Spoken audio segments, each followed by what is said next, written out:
ഷാർജയിൽ നടന്ന 8ാമത് മീഡിയ ഫോറത്തിലാണ് കഴിഞ്ഞ വർഷത്തെ പ്രവർത്തനങ്ങളും ഭാവി പദ്ധതികളും പോലീസ് വിശദീകരിച്ചത്.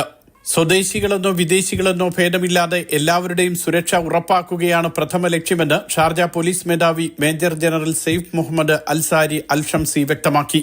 ഇതിനായി 89,772 സുരക്ഷാ ക്യാമറകളാണ് നഗരത്തിന്റെ വിവിധ ഭാഗങ്ങളിൽ സ്ഥാപിച്ചിട്ടുള്ളത്.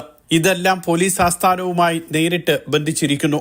ഗതാഗത നിയമലംഘനങ്ങൾ പിടികൂടാൻ റഡാറുകൾ അടക്കമുള്ള നിരീക്ഷണ സംവിധാനങ്ങളും നഗരത്തിലുണ്ട്.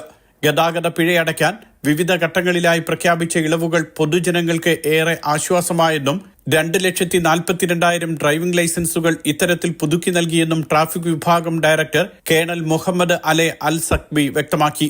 1 ടണ്ണിലധികം മയക്കുമരുന്നും 45 ലക്ഷം മയക്കുമരുന്ന് ഗുളികകളും കഴിഞ്ഞ വർഷം വിവിധ സംഭവങ്ങളിലായി പോലീസ് പിടികൂടി. 115.3 ദശലക്ഷം ദിർഹത്തിന്റെ മയക്കുമരുന്നാണ് പിടികൂടിയതെന്നും മുൻ വർഷത്തെ അപേക്ഷിച്ച് മയക്കുമരുന്ന് വേട്ടയിൽ 24% വർധനയുണ്ടായെന്നും പോലീസ് വ്യക്തമാക്കി.